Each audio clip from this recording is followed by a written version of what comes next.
Welcome, friends and family, and all our relations. Welcome to your City Hall. Thank you, Beth and Lila, and all of the Lekwungen dancers, all of your family. Your dancing and your culture and your sharing always ground and remind us of the great cultures that have thrived on these lands for centuries. Thank you, Chief Thomas and Councillor Charlie, for your wise words acknowledging the lands and waters that surround us in beauty and comfort and inspiration. We take seriously the responsibility of which you remind us, that we are at this table just for moments in time's passage, but we have 7 generations to consider as we make decisions that affect all those lands and waters. Thank you again, Chief Thomas and Councillor Charlie, for being here today. It's an honor to have you here.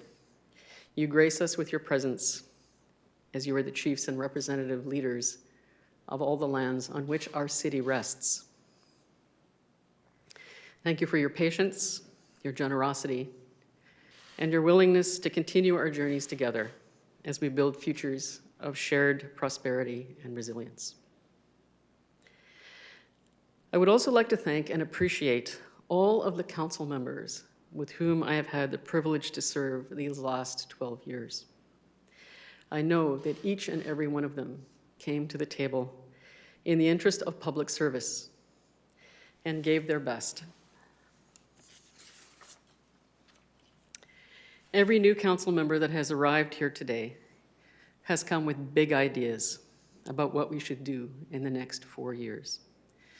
These are enormous, complex ideas, like how one city can respond to climate change, to create active transportation choices, maintain and enhance the critical infrastructure on which we all depend, how one city can continue these journeys of reconciliation and ensure that people feel comfortable and safe in all of our neighborhoods, how we can reduce the harms affecting those of us with less of everything, how we can steadily grow and diversify our economy, how we can influence other governments' actions in critical services such as healthcare, and how we build housing, all types of housing across the city for everyone.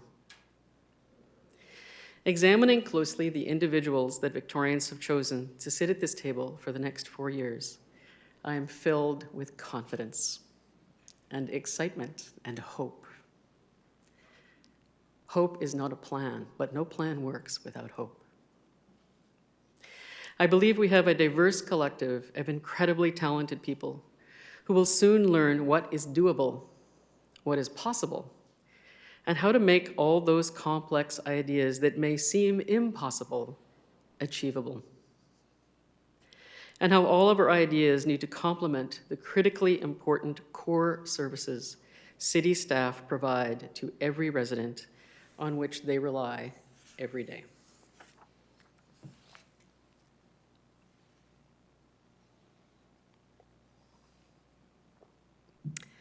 In the years that I've been seated at this table, Victoria began its evolution from a big town to a city.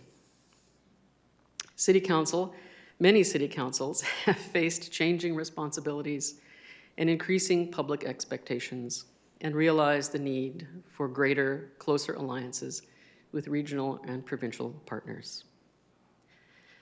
These councils over the years responded to a myriad of crises, adapting to the unexpected, while deliberately and thoughtfully planning and acting in conventional and also unconventional and quite extraordinary ways. Those councils talked about the way Victorians can now move around, and yes, bike lanes, and walkways, and car share.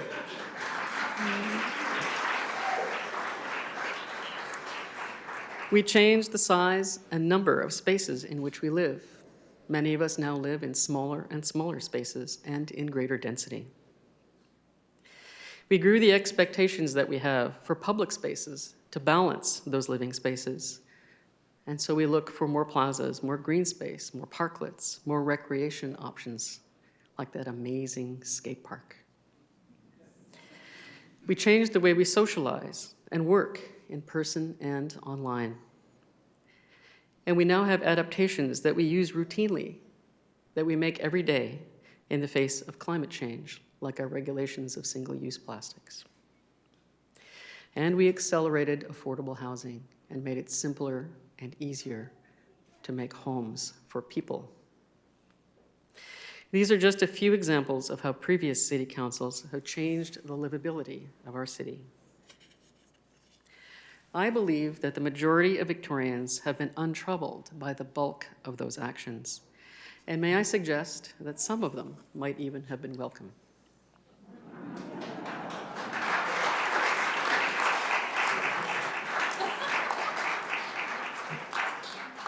But, as I've said throughout the last 5 months, and for much longer, I think sometimes the pace of those actions have challenged and perhaps at times overwhelmed some Victorians.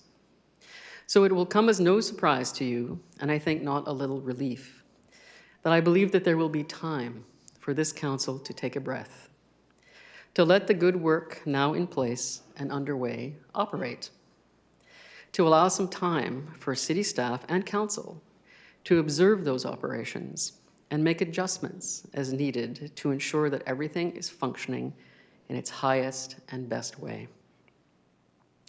At the same time, this new council, this brand new council, will take a little time to learn from and about one another and from our expert staff.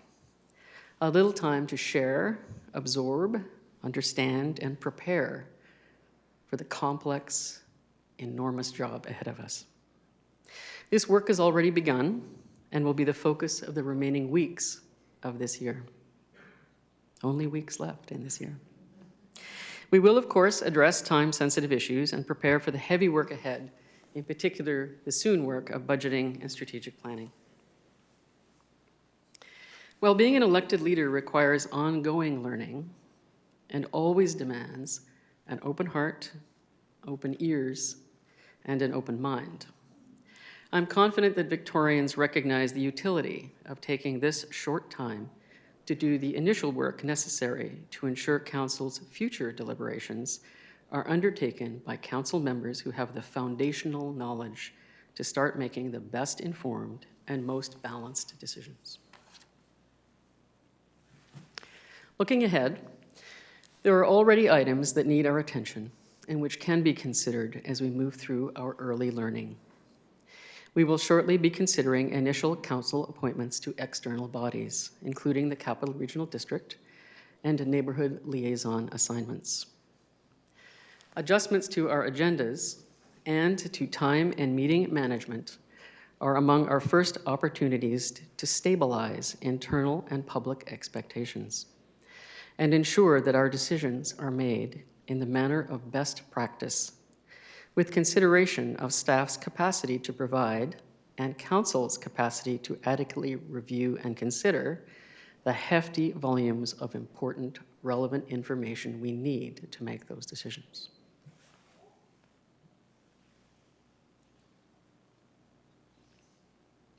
Perhaps most important in building and supporting our individual and collective capacity to make solid, well-informed decisions is setting a tone and standard for civil discourse in a calm, inclusive space in which passionate debate can safely, respectfully find bold solutions.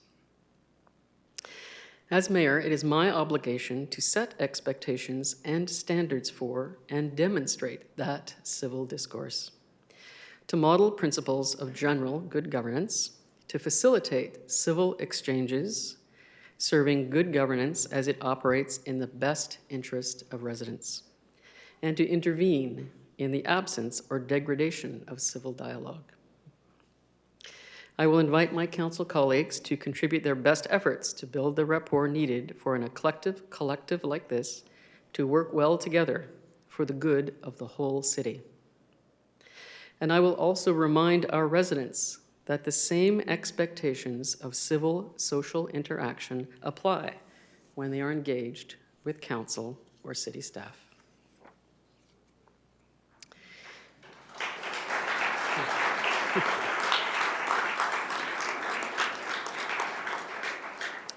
We are a table of individuals with unique aspirations, ideas, and ways of working.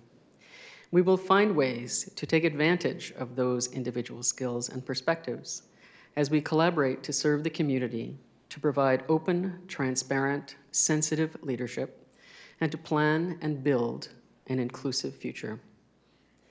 To care about and act in the best interest of our residents' well-being.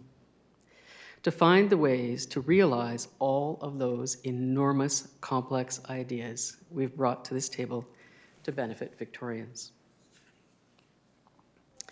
We will be able to respond to climate change in ways that can be achievable neighborhood by neighborhood.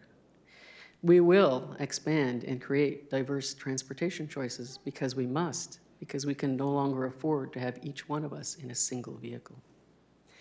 We will maintain the infrastructure on which we all rely, because that is the city in which we live, and it is the future of the children we all wish to be here.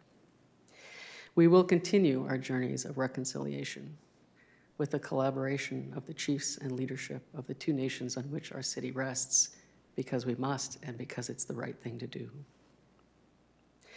We will ensure that people feel comfortable and safe in all of their neighborhoods, because we have many ways now to provide that safety, with conventional policing, which is so important, and with civilian responses, which can take the place when needed.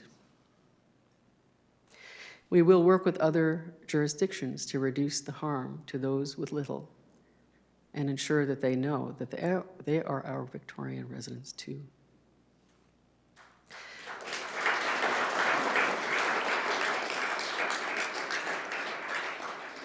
We will work with small business to diversify our economy, and we will also remember that the industrial lands have a long and prosperous history in the city, and they must be part of our future.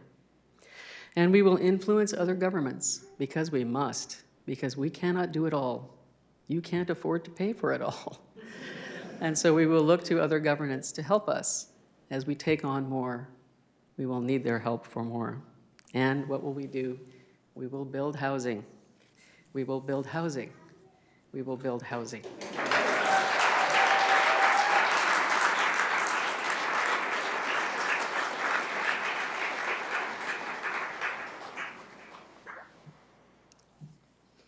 It's time to embrace Victoria as a city practically and realistically preparing for the future. This council has many extraordinary opportunities ahead.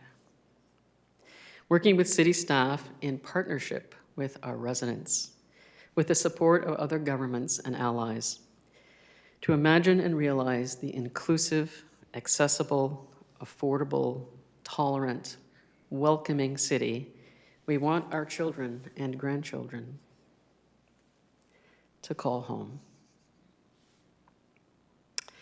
Together, we can be the authors and engineers of an intentional transformation of this city that we love. On a personal note, I would not be sitting in this chair without the unreserved support of my immediate family. My partner, Allison, and my sons, Pasha and Benjamin. And my extended family, too many of which are here to mention. I just can't even count how many of you are here and how much that means to me, but you all know who you are. My younger son, Ben, who is here today, coached and counseled me all through the campaign. He kept me laughing, reminded me to sleep, which I didn't do very often. But he kept saying over and over again, "No worries, Mom. On October 15th, 2 doors will open. You just don't know which one."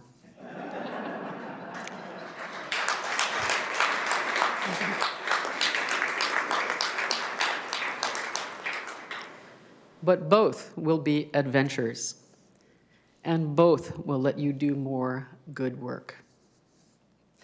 And so, Council, I look to you and to the public to say, let us work together. Let's open doors together and do good work for Victoria. Thank you.